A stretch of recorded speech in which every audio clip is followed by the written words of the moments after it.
Welcome. My name's Diana Campbell, and I'm the Director of Communications and KT here at the OHTN. Thank you all for joining today. I'd like to begin this session with a land acknowledgement.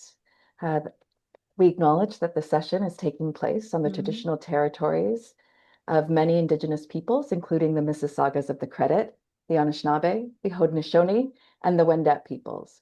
We recognize that Indigenous communities continue to experience the ongoing impacts of colonization, including inequities in health, mental health, housing, and access to care as they age.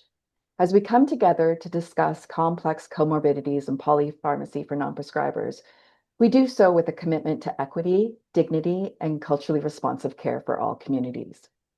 Okay, so just a couple of housekeeping items. We will be recording the session and it will be made available to everyone here. It will be posted on the Hive website.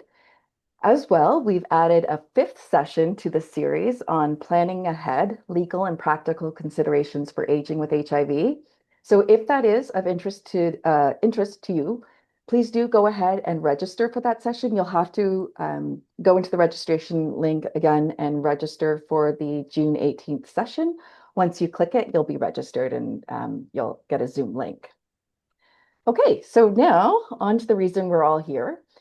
We know that as people living with HIV age, many manage chronic conditions such as cardiovascular disease, diabetes, kidney or liver disease, and frailty, often alongside complex medication regimes.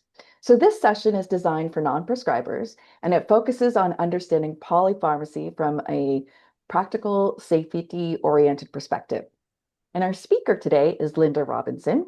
Linda is an HIV pharmacotherapy specialist who has worked both out of her own office and the Windsor Regional Hospital HIV care program. She's received official credentialing from the American Academy of HIV Medicine and certification as an HIV medicine expert pharmacist. Linda is also actively involved as a national speaker, consultant, and medical writer in the creation and dissemination of educational resources regarding HIV pharmacology, antiretroviral resistance, HIV comorbidities in aging, and more. Linda has served as chairperson of the Ontario HIV Pharmacist Professional Specialty Group for the past 22 years and has served 2 terms as chairperson of the Canadian HIV AIDS Pharmacist Group, otherwise known as CHAP. She is a past board member of the OHTN. We love her very much here, and past lecturer and creator of HIV courses offered at the University of Waterloo Faculty of Medicine. She was also awarded the Most Distinguished Practice Award in 2005 from the Ontario Pharmacists Association for the development of the current outpatient pharmacy in the HIV clinic in Windsor, from where she has recently retired, but served her community for 22 years. So we welcome you, Linda. Thank you. And what a great introduction. Thanks, Diane. It's always a pleasure to work with you guys on these educational series, and education is near and dear to me. I'm just going to pull up my slides briefly here, if you just bear with me for 1 second. I'm really looking forward to this particular talk. Just want to make sure that we're seeing it in the, are we good? We are. Tanya? Yeah, okay. Okay, great. So yeah, thank you. Thanks everybody for having me. I'm excited about this series that you guys have going, the HIV and Aging Learning Series. It's wonderful to be part of that. It's a great collaboration with Casey House and the Ontario HIV Treatment Network, and I want to thank you for inviting me, for allowing me to share this hour with you on this beautiful day. I hope I'm not keeping everybody from going out for a nice walk at their lunch. But today we're gonna focus on polypharmacy, but especially in the aging HIV population. And before we move along, I do have a few disclosures. As you heard from my bio, I have done a lot of education over the many years in this field. So I do have some disclosures about honoraria and speaker fees and things like that over the years. I also have a land acknowledgement because I'm coming to you from Windsor, Ontario. And in Windsor, Ontario, I live, work, and raise my family in the traditional territories of the Three Fires Confederacy of the First Nations, which is the Ojibwa, the Odawa, and the Potawatomi. I always make a point of recognizing atrocities and issues, especially regarding the residential schools. And while the city of Windsor itself did not host a residential school back in the day, many children were pulled from this region and sent far away, as far as London and Brantford, to residential schools, meaning their ability to return to their home was even more difficult. So we can never ignore these atrocities, and it's always important that we keep in mind and educate ourselves to not repeat these offenses as time goes on. Okay, so let's move along. Why is the topic of polypharmacy so important when we're talking about HIV, and especially about HIV in aging? Thanks to effective treatment, people now are living long, full lives. But, aging brings other health conditions, which means usually more medications. And really, more than half of the people with HIV in Canada now are above the age of 50 and even older. Many of these people are taking 5 to 10 or more medications, and that is considered by some definition over and above the medications that they're taking for HIV. And a lot of medication problems will often appear with somebody just coming to visit you and having a sit down with you, and as some sort of functional changes. And some of these side effects, they show up as falls, confusion, or fatigue, and you may not pick them up immediately as a medical problem, but we're going to talk about that today. Let's kind of use this case to kind of, I want you to just get doing some thinking, okay? Let's suppose we have a 68-year-old individual with stable HIV infection. They've come to see you today. They've shared with you that they've had a recent fall and that they're a little bit forgetful. They're taking 10 prescription medications, including a sleep aid. And this is a list of just a rough idea of what 10 medications might look like, and it's a very logical list. Believe me, the Biktarvy clearly is the one tablet a day, but actually exists of 3 HIV medications. The second pill shown on the list here is a 2 tablets in one, 2 meds in one, diuretic and blood pressure med. The rosuvastatin is for cholesterol. The metformin is for diabetes. Citalopram and trazodone are both for mood disorder. Trazodone also has sedating qualities, so it's sometimes combined with other meds to help people sleep. It also has side effects that can cause drying, which we call anticholinergic side effects. There's also a pain med on board here, as you can see, Tylenol number 3, and for the constipation that goes with that, some Colace 100 milligram twice a day. This is not atypical at all. This is a very common scenario in aging people, period, who have high blood pressure, cardiovascular issues, possible diabetes, possible sleep issues, and pain issues. And it's also, this person is also happens to also be on medications for HIV. So keep this in mind. We're going to come back to it later when we've done a little bit more learning today. So aging with HIV, I understood I understand in part 1 of this series, you had a wonderful discussion on aging and HIV, but this is what we often hear clients say, my HIV isn't the problem anymore. I feel like I've got this pill. I'm doing okay with it. My viral load is suppressed. But it seems to like everything else is now starting to crop up. And, one of the things that one of the models that kind of contribute to this are, HIV itself is a chronic inflammatory illness, and a chronic inflammatory illness, especially if someone has lived with it for a while before the actual infection got detected or before they actually got treatment, can age the body just in itself. Then there is the antiretroviral toxicities, though this is not as big of a deal with some of our modern agents. It was a big deal with some of the newer agents that we used in the early days. So if you have someone in front of you who may have been HIV infected for a significant amount of time, or is even currently possibly taking medications because of viral resistance that may include some of those older medications, the toxicities with those also have been assumed to lead to some what we refer to as premature aging. And of course, there's lifestyle things that always factor in that someone may age a little sooner. A chronic smoker, recreational drug use, poor nutrition, things like that, that may also contribute to early aging.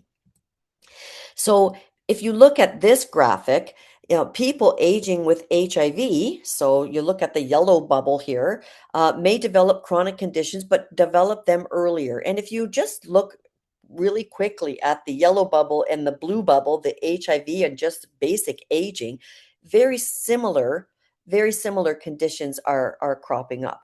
And when you combine these also with the possible HIV medication toxicity, again, more so from those earlier days and earlier treatments, you've got an increased likelihood of illness other than just the HIV infection itself. And when you have an increased number of illnesses, you have increased probability of even more comorbidities when you tie that in with the HIV medication potential toxicity, again, mostly from our earlier drugs. But what does that do? Is that leads to more doctors involved in care or nurse practitioners. That leads to the more prescriptions being written, and ultimately, you have different doctors other than the HIV team that may be prescribing medications without always seeing the whole picture. More illness, more docs inevitably leads to more prescriptions, or what we call polypharmacy. So let's take it back a bit. What exactly do we mean when we say polypharmacy? Well, the true definition of polypharmacy is taking five or more prescription, over-the-counter, supplements, etc., medications. It's not a hard thing to do. A lot of people are on five or more medications when you count in everything that they are taking. In the world of HIV, some people define this as five or more medications over and above their HIV medications. Okay. If you look at the little picture I have at the bottom left of this slide, those two are like where we've come just in HIV treatment. Polypharmacy does not refer to the number of actual tablets, it's the number of different medications. But we've come a long way with the HIV medications, and we've actually been able to put them all into one pill. But the little pill on the right that I'm showing you here still has three medications as part of that. So if you use a more strict definition and add the HIV medications, somebody with HIV is already starting out with a bare minimum of two agents that are different from each other, and most often three or more. But where we've come, even though we've come a great way with HIV treatment, now we seem to be cycling back as our patients are aging to more medications that are now required for things other than the HIV or those other comorbidities that we were talking about. So, here's a cute little comic. How does polypharmacy actually happen? So basically, if you look at this, here's your first pill. I'm here for you to take this medication that'll make you feel better. Then a second medication comes along because medication number one caused diarrhea. Then a third medication comes along because the combination of drug number one and number two made the person's mood a little more somber. So now they're treating that. And then, of course, now there's other side effects that are being dealt with. In this case, in the comic, it's did somebody talk about erectile dysfunction? So basically, a pill for an ill that causes a possible other ill that requires another pill, and so on and so on and so on, is before you know it, we now have the definition of polypharmacy, and it can happen rather easily.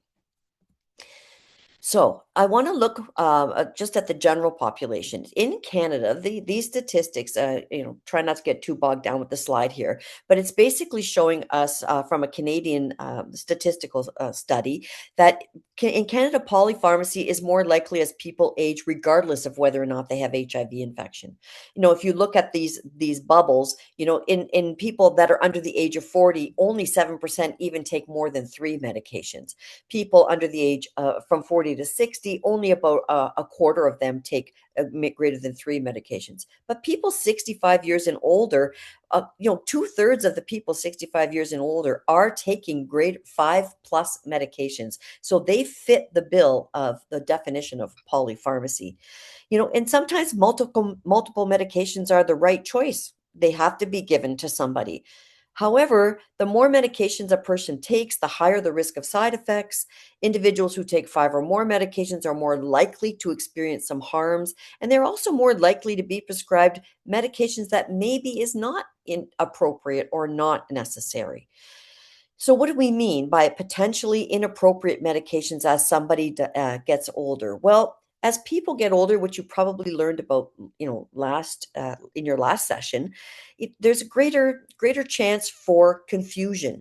There's a greater chance for falls and fractures. There's a greater chance of hospitalizations. There's a greater chance of interaction with medications, the more medications that are being used, which can also lead to dangerous side effects and interactions. We have people that may be suffering more from already effects of aging with some confusion or some frailty. So to increase the possibility of that by using multiple medications is not our goal. It's clearly something we have to be on top of. So, if you were to look at this other sample, if you look at 44% of people in Canada over the age of 65 are potentially taking at least one inappropriately prescribed medication. That's a fair number. And if you look at HIV studies, that greater than half of HIV in one particular study, greater than half of the individuals had at least one potentially inappropriate medication that really wasn't necessary for their overall well-being when they looked at a med list. So the use of potentially inappropriate medications tends to be higher in women for some reason. And then what do we mean by potentially inappropriate medications? Well, extra meds for sleeping. Yes, somebody may require some sleep aids, but do they require multiple meds for sleeping? Antipsychotic meds or central nervous system meds that are sometimes used to manage behavioral symptoms of dementia can also lead to other confusion and frailty and weakness and dizziness. And then the proton pump inhibitors, which are used by many people to reduce stomach acid, as time goes on and people age, there are some studies now that are linking these agents alone with increased levels of some things in the body that don't get cleared well enough without the stomach acid, and therefore they can cause issues in somebody's thinking and cognitive skills. So, if there are things that are being prescribed that may not be appropriate. If we look in simple terms, basically 3 out of 5 Canadians over the age of 65 are fitting the definition of what we call polypharmacy, and that's at least 5 different medications. People may be taking medications, however, that are not needed anymore, that are having desire, not a more of a desired, an undesired side effect versus a desired effect. And they obviously are not maybe benefiting from the way they should be benefiting from some of their medications. And another interesting Canadian stat is as people age, 1 in 10 hospital admissions of older people in Canada are related to some side effect of a medication, and often a medication that is either duplicated with another medication and causing an additive effect, and it's leading to things like confusion and falls, side effects, interactions, etc. So that's a pretty sobering fact when we realize that a lot of the admissions to hospital could be avoided if there was a safer, more diligent use of medications. So let's try to break this down for you into why is polypharmacy more of a problem in older people? Well, as a person ages, the way their body can handle medicines changes. So to make this a little bit easier, let's just stick to the blue cloud and the little blue circle on here. The pharmacokinetics is basically the big word that we use to tell people how a body handles drugs. So how it takes it in, how it gets absorbed, how it gets metabolized, and then how it gets excreted and exits the body. That's pharmacokinetics. As people age, their kidneys and their livers don't function to the same level as they used to. So to clear the drug from the body might take a little longer. That's renal or kidney. To metabolize the drug might take a little longer because that's an older liver, and that's usually involved in the liver. Some people's lean body mass changes and muscle mass changes, and we know that some metabolism takes place in the lean muscle mass. So as you age, you lose some of that. Our gastric acid changes, so the way we absorb medications can change. So there's a lot of things of how your body handles drugs that just can get slowed down because your body's aging. If you look at the yellow bubble, that's really what we call pharmacodynamics, and that's how your body responds to drugs. So, with older people, there's an increased sensitivity to what we call central and peripheral anticholinergic effects. Anticholinergic effects are dry mouth, dry eyes, constipation, poor digestion.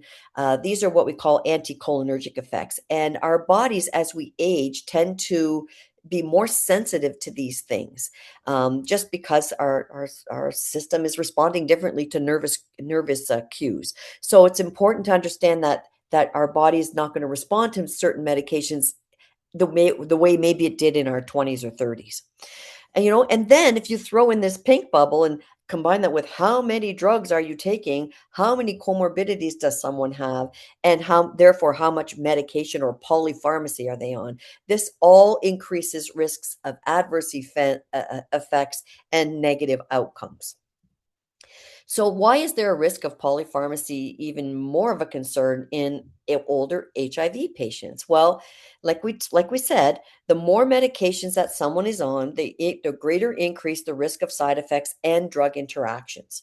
How this presents itself in the elderly are, increased tiredness, some disorientation and fatigue, some confusion, increased risk of falls, increased injuries or fractures, therefore, increased nausea, increased vomiting, increased constipation or diarrhea.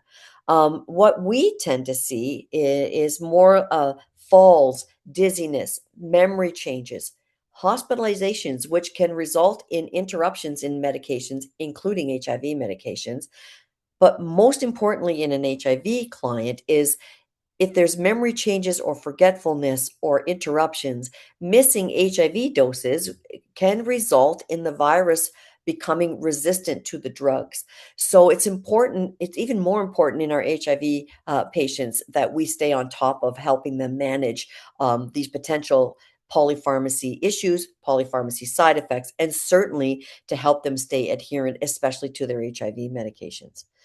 Now, I threw this in here just not to scare everybody off, but just to show people that from a pharmacist slash physician point of view, this is just one small table of common symptoms or problems that can be caused by medication. And if these symptoms can be caused by medication, they can be further enhanced by using those medication in an aging body that may not deal with the medications as easily as it once did in its younger self. And this, like I said, I'm not going to spend a whole lot of time on this, but it's just to give you a rough idea of some of the things that HIV pharmacists, gerontology pharmacists, and treaters have to stay on top of. But we can break it down to be a little bit simpler into what we call higher risk medication types. I don't know last week if your last session, sorry, if the individuals talked to you about the Beers criteria, but the Beers criteria is something very commonly used by gerontologists or people who specialize in aging. And the Beers criteria basically is a list of medications to watch in older adults and basically in people that are 65 and older. And there's red light drugs, there's use with caution, yellow light drugs, and of course there's we have to be careful about certain things in certain disease states to be used. So one thing that is most important to understand about the Beers criteria is there are specialized pharmacists and treaters that know how to apply this to a list of medications. But to make it simple, there are basically a higher risk medication types. And those are medications that might be used for helping somebody to sleep, helping somebody with anxiety, strong pain medications, nighttime allergy medications, or any nighttime medications that people say are better to take at night because it might make them drowsy. Even something as simple as Benadryl or Gravol fits into this category. But there's also things to consider in unreported herbal and over-the-counter supplements that are important, that could possibly interact or cause further side effects, including simple things like anti-diarrheal medications, anticholinergic medications like antihistamines, decongestants that might interact with somebody's other medications. So it's important that we understand there's not just prescription drugs that may carry a higher risk, but other medications as well. And of course, there's also recreational drugs.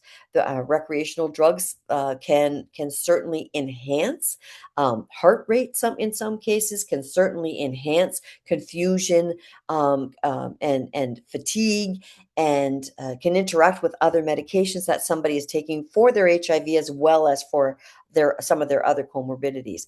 So it's important to realize that these higher risk medication types are the ones that we're going to be most concerned with when we look at somebody's medication list.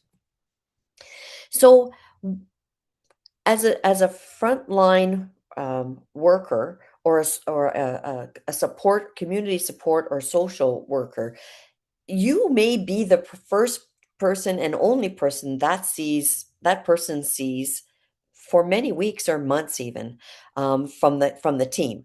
They may see their doctor or their nurse practitioner or their pharmacist, monthly, bi-monthly, or maybe every 3 months, sometimes even longer than that. But you're going to see these people on a more regular basis. So in all fairness, you're kind of like the first line that might actually detect an issue that somebody might be having because of polypharmacy. Hence why we're having this chat today. So, what are some of the things that you might notice that might make you sort of, take heed and let the team know? So let's say somebody explains to you that they're feeling confused or forgetful, or they just a simple question of how they're managing their meds, and they say, I seem to be missing a little bit more than I usually used to, right? Or they've come in, they're limping, they're wearing a brace, they've got a cane, and you ask them, have they had a fall? What is going on with them? Do they have a fracture? How did that happen? You know, simple things like that you might notice first. If they seem extra sleepy when they come in to see you, if they seem extra irritable, or they're behaving a little differently than maybe previous visits with them, these are things that you may pick up that could be polypharmacy related as well. Asking your clients, you don't necessarily have to know drugs and know what they're all for, but you could ask them if they understand. That's quite a list of drugs you have there.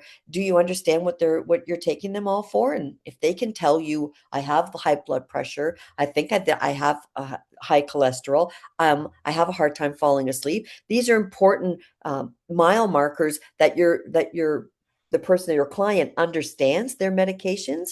If they don't, and then that can also be a flag that there's something going on, and they need to be more aware of why they're taking certain things.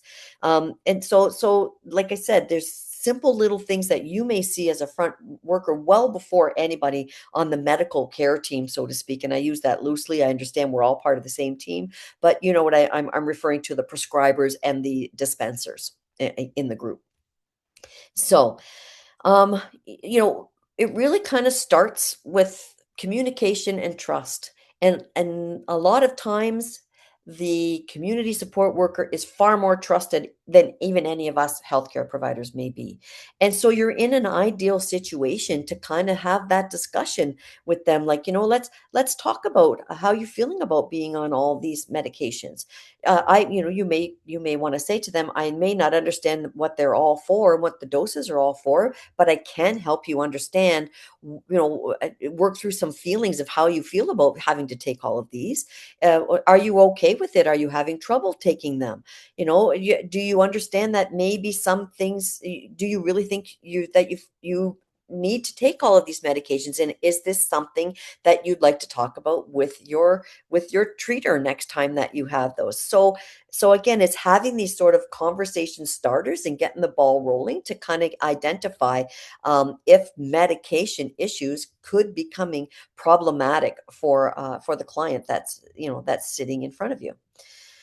This is a very awesome group of tools and a toolkit that's put out by the Drug Safety Board of Canada. And I've got a reference for you at the end of this talk. But these are things that your client can do. Your client can be empowered to ask 5 questions, these 5 questions about why they're taking multiple medications. This is a simple thing that anybody can go through with a client and basically educate them as, what is the purpose of each of their medications. This is them asking their caregiver, even if you printed off something like this so they could bring it with them to their next appointment. Could I be experiencing any side effects or drug interactions? Could I have some lifestyle changes that might help my well-being so I don't need to take as many medications? Are all of my medications actually needed? And what other information should I know about my medications? These 5 basic questions can help a person with their doctor, nurse practitioner, or pharmacist kind of understand that list in front of them and are they all absolutely necessary. It's a way of also for them understanding what's working well and what might need some attention. And it's also a way to help them feel empowered to get involved in some of the decision making that goes along with their care, which is really a part of. I'm a huge fan of engaging patients, especially HIV patients, in their pharmaceutical care. I've spent my entire practice doing that because I think that the more you feel that they are empowered to have a say in some of it, the more you go into their life and let them work out their meds around their life, the greater chance we have of them even adhering to their medications on a regular basis. So these are empower a person to become involved and engaged in their own care, and I think it's very important. What can you do regarding these 5 questions? Well, you can encourage clients to bring all their meds to all their doctor's appointments, every single one of them. You can ask the person themselves if they know what their medications are for. You can report any new changes in meds or behavior in that client to their healthcare team. So you be their sort of liaison to the healthcare team. You can support pill organization. You can ask them, do they use reminders? Do they ask their pharmacist for a dosette or blister packaging? You can identify any cost or barriers that might be infringing upon somebody's being able to get their medication regularly. You can certainly teach them these 5 questions, or like I said, give them a handout to take with them to their doctor's appointment and encourage them to feel it is their right to ask these 5 questions at their next MD or nurse practitioner appointment. And another thing that you can do as their sort of first contact person is sort of help them create a thorough med list and help them update that regularly. Like I say, you don't have to know what all the meds are for, but you can help them navigate pharmacy profiles and help them list some of their over-the-counter medications. In order to do that, I've given a little sort of step-by-step guide on how you can take and help somebody create a thorough med history. And remember, yes, we need all of their prescription medications, which you can get on a profile from their pharmacy. And you want to also ask them about some of their over-the-counter purchases. But one thing that people tend to forget is not all drugs are taken by mouth. Make sure you ask somebody to list their creams or their eye drops or some of their injections they might be taking. Make sure that you are asking somebody to list temporary drugs like puffers, or do they every once in a while take an antacid over the counter? Another thing, you mean those are drugs? Yes, herbal, vitamins, supplements, complementary medications, medications that are bought on the internet are very, very important to be included in a med history, and it would not be on that pharmacy profile that they get. So to make a complete med history, you have to ask them about everything, including what was referred to as the "do I really need to tell you" drugs.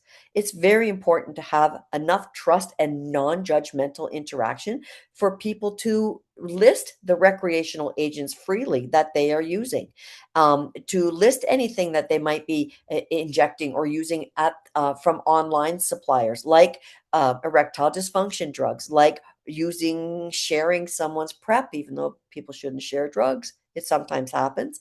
Steroid injections. These are things that some people may be procuring not through a pharmacy. So again, it's to get a good comprehensive view of how many meds are in someone's profile, as well as potential interactions between these meds. You need a complete and thorough med list. Yes, the nurse practitioner and nurses and pharmacists and doctors are supposed to maintain these as well, but sometimes time constraints may inhibit them from sitting down with somebody to help them actually navigate this. So there are apps, if somebody is cell phone savvy and happens to have a cell phone, I know that's not always the case, but if they do, there are apps that people can record all the medications that they're taking on, and you can help them set those up. There are plenty of templates online that you can print off that basically, if they bring all their pills in with you, you can help them fill it out. So they have a thorough med list that also asks them about some of their other things, like the recreational drugs and the over-the-counter medications. So, like I said, you don't have to be a healthcare provider to take a thorough med history. You may need to be one to prescribe and to dispense, but a support community frontline worker often is in a really good position to help somebody create their little med history sheet or their medication list. So I would highly encourage that to be a big role for people in the support workers. I also would highly encourage, because I am a pharmacist by trade, and of course, using one pharmacy only is one of the best pieces of advice you can give your client. The reason for that is, if we do have multiple comorbidities happening, multiple specialists, multiple prescribers, multiple drugs, these there's one place and one place only where all of that can come together in a comprehensive list, and that is in the pharmacy profile. The pharmacy profile needs to be from one pharmacy and one pharmacy only. Even though with Ontario Drug Benefit, we can actually access other pharmacy records, it is still best for someone to have a trusting, non-judgmental relationship with a highly specialized pharmacist, especially in the HIV population. And I would encourage that one pharmacy has multiple other offerings, including weekend hours. Maybe they will offer direct observed therapy, so that if your person is having a hard time with memory, they can actually have the person show up every day and get their medications observed. Somebody that will offer adherence packaging or blister packaging and delivery. Someone that can be relied upon for HIV, hepatitis C, substance use disorder specialty, because this is the clientele that is going to be most likely to have issues as they age. Make sure you have a pharmacy that's willing to help you navigate and apply for drug coverage, because sometimes that may be a barrier for accessing medications. We want to make sure that pharmacy is so invested in that person's care that they are another team member. May not be in the same brick and mortar building as you, like in my case in Windsor I was, but you certainly can involve them as an integral member of your team, or at least use your clinical Casey House pharmacist to integrate with another pharmacy in the retail setting. Make sure that that pharmacy in the retail setting is willing to let you know when somebody's lost a follow-up, or it's been a while and I haven't seen so and so, or I just noticed that so and so came in and they purchased a cane from me and they told me they took a fall down the stairs. Right? See, these are things that having a really good relationship with a pharmacy may be very beneficial. So I would highly encourage everybody to maintain that sort of a relationship as well. They will also therefore maintain these polypharmacy records, and when there's changes, a medication reconciliation visit can happen in the pharmacy, so that record is constantly being updated. So I would highly encourage one pharmacy use only, and definitely even more so if that pharmacy could be specialty pharmacy, that would be highly encouraged. So I've said a lot about why patients are aging, and how aging in polypharmacy is, even if they're non-HIV infected, can become a big deal. What happens with people's metabolism as they age, and I've also highlighted why it's so important in the HIV population as we see the aging process sort of. Maybe a bit more accelerated, a few more comorbidities than may a little earlier than we're seeing in the non-HIV population, and of course how this can affect some of our marginalized individuals, especially. So let's go back to our case. And I deliberately want to bring you back to this because remember, it's a 68-year-old stable with HIV. They've come in just for a visit with the community support worker today, but they tell you that they've fallen recently and that they're having a hard time remembering things. And I'm sorry I missed that last visit because I totally forgot about it. You know, that kind of thing, right? Then you see that they're taking 10 prescription medications. What would concern you when you look at automatically they're taking 10 prescription medications and they've told you this? What might concern you? Would you want more information? What about adding some OTCs? What about adding recreational drugs? What about the internet? So, as you can see, there's much more to it than just the list of medications or that bag of pills that they happen to bring in for their visit. And more importantly, if you do pick up some of these things, who would you notify and how would you notify them? These are the things that the community support workers and the frontline visitor or visits can really help the team identify problems before they even happen. So it really puts, you guys in a safety net. You are part of the safety net. And although aging with HIV is a success story, like we are so glad that people will live a normal, usually pretty close to normal lifespan with their HIV infection now, it still does come with more medicines, and with that comes more risk. Some of the side effects we talked about before can look like aging. And remember, as the trusted person that they come to Casey House, for example, to visit with, you are often the one to notice some problems first. You will be the one who may notice, Jane Doe is not herself today.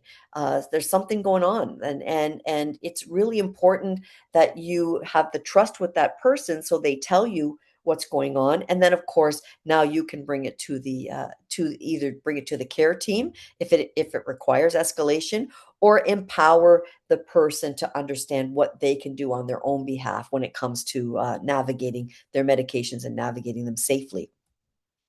As I said at the beginning of my presentation, I would refer people to this www.cda-amc.ca site. It is basically a Canadian site that talks about polypharmacy. It talks about not just the 5 questions to empower. There's a whole explanation of those 5 questions to empower your client to be able to ask their caregiver. But it also talks about how does staff, how do clinicians, how do frontline care workers manage polypharmacy, and there's a whole toolkit like I'm showing you here and many other little gems on that particular website. So I think that I would highly encourage people to refer to that if you want some more information on this topic. There's a lot there to offer. I also, again, would, in the interest of time, would like to congratulate Casey House and the OHTN on this fabulous learning series. I think it's really important to realize that everyone has a role, and as our clients age, which is only the percentage of people over the age of 55 and 60 is only going up. And as they age, we need to be able to deal with some other issues, and one of those definitely is the use of multiple medications and whether they need to be used or not, and do they have red flags connected with them or not. So I hope listening to me today has made you feel a little bit more empowered to help people navigate the polypharmacy world, to help to maybe your own self identify subtle symptoms and signs that might tell you that polypharmacy might be an issue, and to certainly help you understand that you play a huge role in building trust and sharing and notifying the medical caregivers of potential issues, and probably preventing a lot of things from happening, just because you're so attentive to this issue. So I hope you feel more empowered by that today. And I'd like to thank everybody for listening. And I've left a fair amount of time for questions and comments, and hopefully we'll have a few. Thank you for having me.